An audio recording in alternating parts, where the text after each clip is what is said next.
بسم اللہ الرحمن الرحیم۔ السلام علیکم ورحمۃ اللہ وبرکاتہ۔ امید کرتا ہوں آپ سب خیریت سے ہوں گے۔ میں ہوں کاشف محمود اور آپ دیکھ رہے ہیں اسلامک ہب آفیشیل۔ آج کی ویڈیو میں آپ کو رمضان المبارک کے آخری عشرہ میں چلتے پھرتے بس اللہ رب العزت کے 2 اسماء مبارکہ آپ نے پڑھنے ہیں۔ اس کی عمل کی ترتیب مختصر ہے، بہت آسان ہے اور بہت فائدہ مند بھی ہے۔ عمل کی ترتیب کی طرف بڑھتے ہیں۔ سب سے پہلے اس کی بیسک انسٹرکشنز ہیں، ان میں نماز کی پابندی اور گناہوں سے اپنے آپ کو بچانا بہت ضروری ہے۔ تلاوت کا زیادہ سے زیادہ رمضان المبارک میں اہتمام ہو، کم از کم 3 سپارے روزانہ تو ہو جائیں، ورنہ 2 ہوں لیکن کم سے کم 1 سپارہ ہے، تاکہ قرآن پاک رمضان میں 1 ہمارا مکمل ہو ہی جائے۔ اور صدقہ کا اہتمام ہو، چاہے 10 روپے ہی کیوں نہ ہو، صدقہ دیں۔ گلی میں دروازے پہ روز جو مانگنے کے لیے آتے ہیں، پیشہ ور ہیں، باقاعدہ گاڑیاں اترتی ہیں، ان کو تو نہیں دینا چاہیے، بلکہ پورے مہینے کا آپ جمع کرتے جائیں، جتنا ہو جائے آپ کسی مستحق کو اپنی فیملی میں سے، اپنے رشتہ داروں میں سے ان کا حق زیادہ ہے ان کو دیں۔ اور عمل کی ترتیب کی طرف بڑھتے ہیں تو عمل باوضو ہو کر، قبلہ رو ہو کر، مصلی پر بیٹھ کر اگر کریں گے، چاہے محسوس عام میں بھی ہوں، کر سکتے ہیں، مصلی پر بیٹھ سکتے ہیں، تسبیح پڑھ سکتے ہیں، ساری انسٹرکشنز کو فالو کیا جا سکتا ہے۔ جو عمل نہ کر سکتے ہوئے مخصوص ایام میں بتا دیا جائے گا۔ اب عمل کی ترتیب کی طرف بڑھتے ہیں تو آپ نے 2 رکعت نفل پورے دن میں کسی بھی وقت، بہتر ہے کہ رات کو کر لیں۔ آج کل تو ساری راتیں ہی عبادت کی راتیں ہیں، طاق راتیں ہیں، اور جب آپ کے ملک میں طاق رات نہ ہو تو دنیا میں کہیں نہ کہیں تو طاق رات ہے، اس لیے ہم ساری راتوں کا بھرپور فائدہ اٹھا لیں۔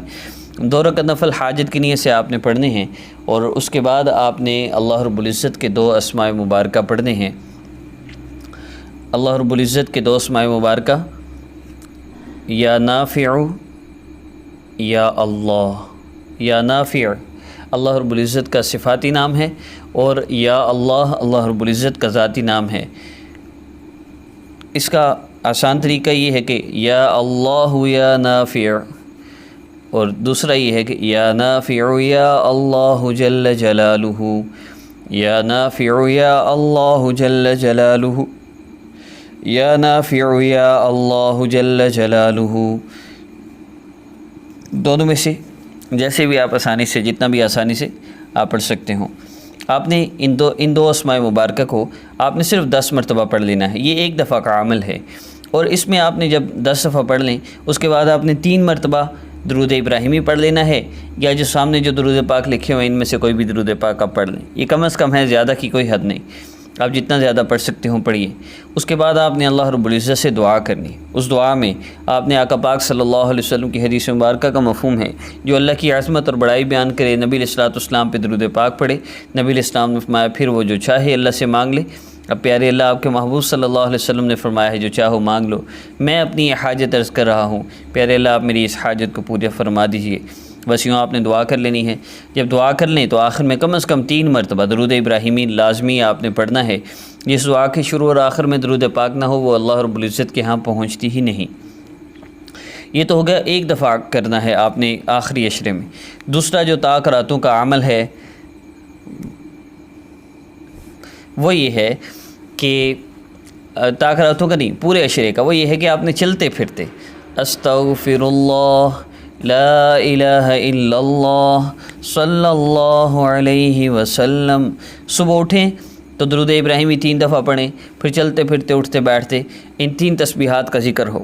استغفر اللہ لا الہ الا اللہ صلی اللہ علیہ وسلم، استغفر اللہ لا الہ الا اللہ صلی اللہ علیہ وسلم، استغفر اللہ لا الہ الا اللہ صلی اللہ علیہ وسلم۔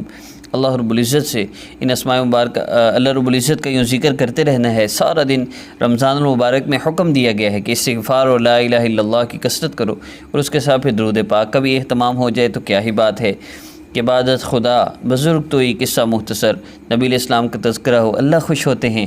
اور درود پاک پڑھنے کی تو بہت سے فضائل ہیں، اس بندے کی زندگی میں پریشانیاں رہتی ہی نہیں جو استغفار اور درود پاک کی کثرت کر لے، اپنی والدہ کا نام کسی کو نہ دے، تصویر نہ دے۔ جو آپ سے کہتے ہیں آپ پر جادو نظر بد بندش ہے، سب جھوٹ کہتے ہیں، کچھ بھی نہیں ہوتا، صرف یا تو اپنے گناہوں کی وجہ سے پکڑ میں ہیں یا اللہ کی طرف سے آزمائش میں ہے۔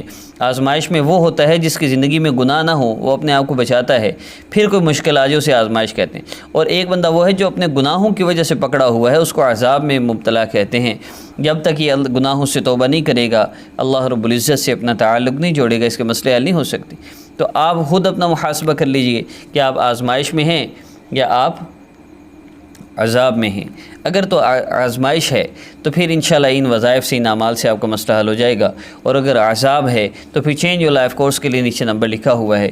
یہ چینج یور لائف کورس وہ اعمال ہیں اس میں جن اعمال کو زندگی میں لانے سے اللہ راضی ہوتے ہیں، اللہ کی محبت ملتی ہے، اور پھر 2 نفل پڑھنے سے بڑے بڑے مسئلے حل ہو جاتے ہیں۔ ایسا اللہ کا تعلق ملتا ہے، وہ تعلق گناہوں سے نفرت ہو جائے، نماز کی پابندی ہو جائے، اعمال کرنے کو دل کرے، اللہ رب العزت کی محبت کی طلب لگ جائے، تڑپ لگ جائے، اس کے لیے چینج یور لائف کورس ہے۔ تو میری یہ گارنٹی ہے، جو بندہ چینج یور لائف کورس کرتے ہوئے میرے اپلوڈ ہونے والے وظائف کو کرنا شروع کر دے، انشاءاللہ اس کا مسئلہ ضرور حل ہو جائے گا۔ اس عاجز کو اپنی دعاؤں میں یاد رکھیے گا۔ عمل کی اجازت کے لیے چینل کو سبسکرائب کرنا شرط ہے، اور یہ شرط بہت سی وجوہات پر ہے، جن میں سے کچھ باتیں تو میں نے ابھی عرض کر دی جو آپ کو اور کوئی بتانے والا نہیں، آپ کی بہتری کے لیے ہے، کر لیں، ہم بھی خوش ہو جائیں گے۔ السلام علیکم ورحمۃ اللہ۔